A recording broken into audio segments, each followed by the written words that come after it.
FDFS tax Tamil நேயர்களுக்கு வணக்கம்.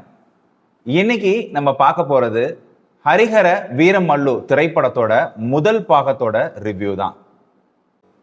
ஆந்திராவோட power ஸ்டார்னு சொல்லக்கூடிய பவன் கல்யாண் தான் இந்த படத்தோட ஹீரோவா நடிச்சிருக்காரு. ஆந்திர துணை முதலமைச்சரா இருக்கக்கூடிய பவன் கல்யாண் அவ்வப்போது திரைப்படங்கள்ல நடிக்கிறாரு. அப்படி நடிக்கிற இந்த திரைப்படம் தான் மிகப்பெரிய எதிர்பார்ப்பை ஏற்படுத்துச்சு. ஒரு மிகப்பெரிய பொருட்செலவுல பாகுபலி மாதிரி ஒரு வரலாற்று திரைப்படத்தை இயக்கணும் அப்படிங்கிறது அவருடைய கனவா இருந்துச்சாம். அதனால இந்த படத்துல அதிக சிரத்தை எடுத்து அவர் நடிச்சிருக்காரு. ஒரு பேன் இண்டியா பிலிமா இருக்கணும் அப்படிங்கிறதுக்காக இந்தியால உள்ள மிகப்பெரிய ஆர்டிஸ்ட் எல்லாரையுமே இந்த படத்துல கொண்டு வந்து இறக்கியிருக்காங்க. பவன் கல்யாண், பாபி டியோல், நாசர், சத்யராஜ், அப்புறம் சுனில் அப்படின்னு இன்னும் இந்த லிஸ்ட் பெருசாயிட்டே போகுது. எல்லா பெரிய பெரிய ஆர்டிஸ்டும் இந்த படத்துல நடிச்சிருக்கிறது ஒரு மிகப்பெரிய பலம்னு சொல்லலாம். கிரிஷ் மற்றும் ஜோதி கிருஷ்ணா இவங்க ரெண்டு பேரும் தான் இந்த படத்தை இயக்கியிருக்காங்க. மனோஜ் பரமஹம்சா, ஞானசெல்வன் ஆகிய ரெண்டு பேரு இந்த படத்துக்கு சினிமோட்டோகிராஃபி பண்ணியிருக்காங்க. மிகப்பெரிய ஒரு பொருட்செலவுல இந்த படத்தை ப்ரொடியூஸ் பண்ணியிருக்காரு AM ரத்னம். மிகப்பெரிய பொருட்செலவு அப்படின்னு நான் குறிப்பிட்டதுக்கான காரணம், பாகுபலி போல இந்த படம் பெரிய அளவுல ஒரு வெற்றி காணும் அப்படின்னு ஒரு பெரிய எதிர்பார்ப்பு இருந்துச்சு. இந்த படத்தோட முதல் கலெக்ஷன்ஸ் டீடைல்ஸ் நம்ம கிடைச்சிருக்கு. தெலுங்கு, தமிழ், ஹிந்தி உட்பட பல மொழிகள்ல வெளியாயிருக்க இந்த படம் பாத்தீங்கன்னாக்க மொத்தத்துக்கு 77.57 கோடி ரூபாய் வசூல் பண்ணியிருக்கு 6 நாட்கள்ல. அதே போல வெளிநாடுகள்ல 14 கோடி ரூபாய் வசூல் பண்ணிருக்கு. ஓவராலா பாத்தீங்கன்னா இந்த படம் 102 கோடி ரூபாய் வசூல் பண்ணிருக்கு. ஆனா இந்த படம் ரொம்பவே ஒரு ஸ்லோவான ஒரு பிக்கப் தான் ஆயிருக்கு. காரணம் என்ன அப்படின்னாக்க, படம் வெளியான அன்னைக்கு மட்டும் 34 கோடி ரூபாய் வசூல் பண்ணிருக்கு. ஆனா படம் வெளியான உடனேயே அந்த படம் பத்தின விமர்சனங்கள் மக்கள் மத்தியில ரொம்ப வேகமா தீயா பரவுச்சு. ரொம்ப ஒரு மோசமான VFX காட்சிகள் இந்த படத்துல இடம்பெற்றிருக்கதாகவும், இந்த படத்துல ஒரு மத நல்லிணக்கத்தோடு இருக்கக்கூடிய ஒரு படமா இல்ல அப்படின்னும் இது எல்லாராலையும் பரப்பப்பட்டுச்சு.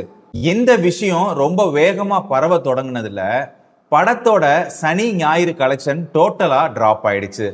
இப்போ போட்ட காசையே, அதாவது பிரேக் ஈவனையே இந்த படம் அச்சீவ் பண்ண முடியுமா அப்படிங்கிறது மிகப்பெரிய ஒரு சவாலா இருக்கு அப்படிங்கிறது தான் இப்போ சினிமா வட்டாரங்கள்ல சொல்றாங்க.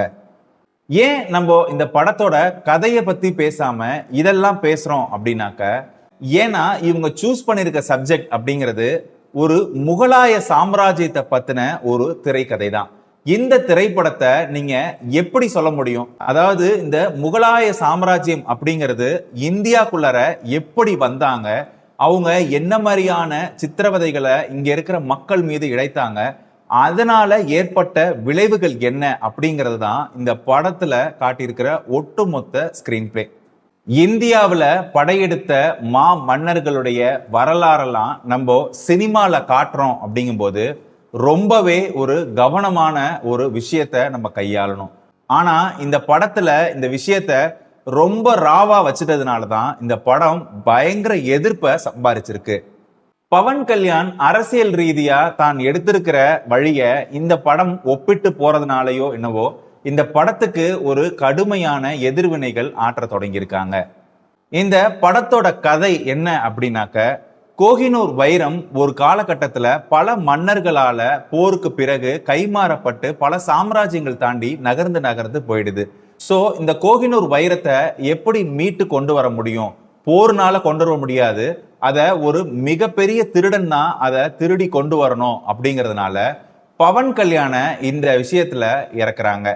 பவன் கல்யாண் யாரு, அவர் எதனால அந்த வைரத்தை தேடி போறாரு, இதற்கு பின்னாடி உள்ள முடிச்சுகள்லாம் என்ன, அவுரங்கசீப்பை போய் அவரு ஏன் சந்திக்கணும்னு நினைக்கிறாரு, இத எப்படி படத்தை முடிக்க போறாங்க அப்படிங்கிறது தான் ஒட்டுமொத்த கதை நகர்வுகள். இந்த படத்துல பவன் கல்யாண சந்தோஷப்படுத்தணும் அப்படிங்கிறதுக்காக தான் படம் ஆரம்பம் முதல் முடிகிற வரைக்கும் அவரை ஹாப்பி பண்ணணுன்றது மாதிரியான திரைக்கதை அமைச்சிருக்காங்க. கதையோட போக்கா அது இல்லை. பொதுவா இந்த மாதிரி வரலாற்று திரைப்படங்கள்ல அரசியல் சாயம் பூசின நடிகர்கள் நடிக்காம பிரபாஸ் மாதிரியான ஒரு நடிகர்களை நடிக்க வச்சிருந்தா இவ்வளவு பெரிய சர்ச்சை உருவாயிருக்காது அப்படிங்கிறது தான் என்னோட கருத்து.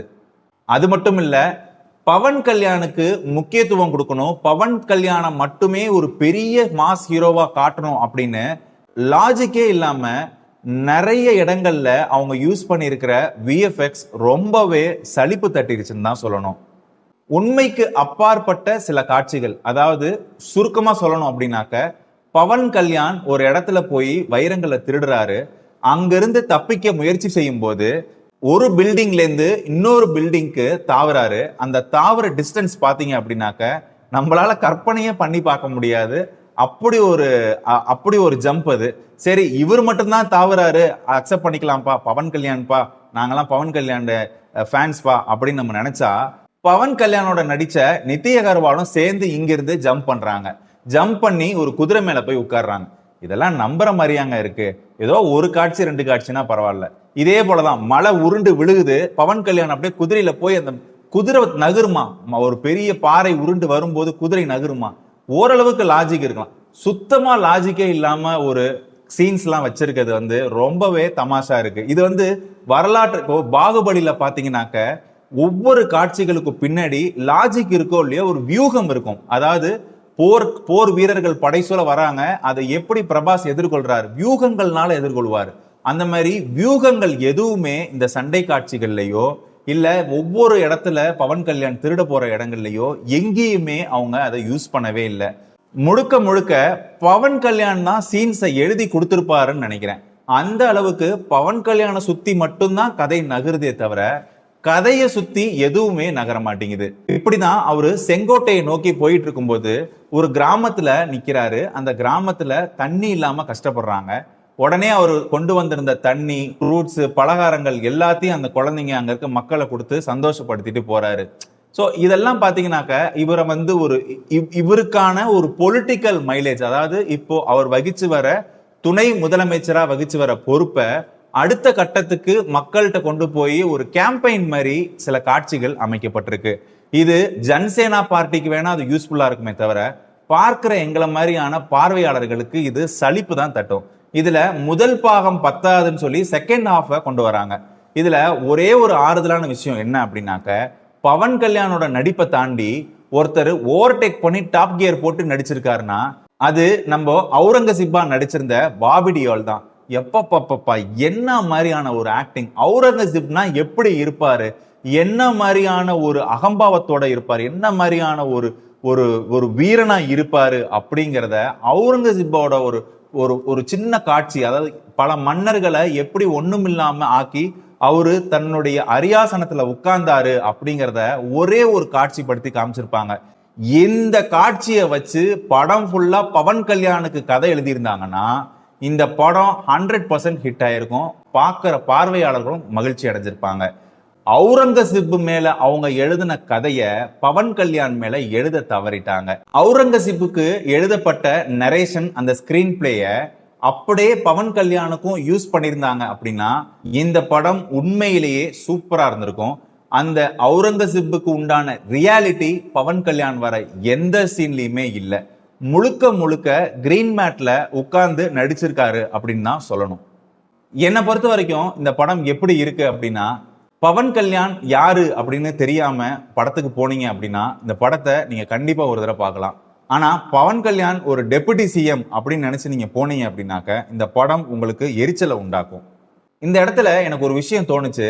பாகுபலி ஃபர்ஸ்ட் ஹாஃப் முடிஞ்சு செகண்ட் ஹாஃப் உட்காரும் போது ஐயோ செகண்ட் ஹாஃப்ல படத்தை முடிச்சிருவாங்களோ அப்படின்ற ஒரு கவலை இருந்துச்சு. செகண்ட் ஹாஃப் முடியும் போது படம் அப்படியே சீட்டு நுனியில அப்படி உட்காந்து பார்த்துட்டு இருக்கும்போது டக்குன்னு எண்டு கார்டை போட்டு முடிச்சிட்டாங்க. ஆனா இந்த படத்துல செகண்ட் ஹாஃப் எப்படி இருந்துச்சு அப்படின்னாக்க, எப்படா படத்தை முடிப்பீங்க அப்படின்ற மாதிரி இருந்துச்சு. பாபி டியோலும் பவன் கல்யாணும் செகண்ட் ஹாஃபோட முடிவுல, அதாவது கிளைமேக்ஸ்ல தான் சந்திக்கிற மாதிரியான காட்சி அமைச்சிருக்காங்க. இதுக்கு அப்புறம் தான் செகண்ட் பார்ட் வரப்போகுதான். முதல் பாகத்துல பண்ண தவறுகளை சரி செஞ்சு இரண்டாம் பாகம் வெளியானா மட்டும்தான் இந்த படம் ஓரளவுக்கு ஒரு நல்ல படம் அப்படின்ற கேட்டகரியில பார்க்க முடியும். ஹரிஹர வீரமல்லு முதல் பாகத்தோட ரிவ்யூ உங்களுக்கு பிடிச்சிருக்கும் நான் நம்புறேன். நீங்க இந்த படத்தை பார்த்துட்டு உங்க ஃபீட்பேக்ஸை கமெண்ட் செக்ஷன்ல சொல்லுங்க. மீண்டும் வேறொரு திரைப்பட விமர்சன நிகழ்ச்சியில் சந்திப்போம். அதுவரை உங்களிடமிருந்து விடைபெறுவது நான் உங்கள் அபராஜித்தன்.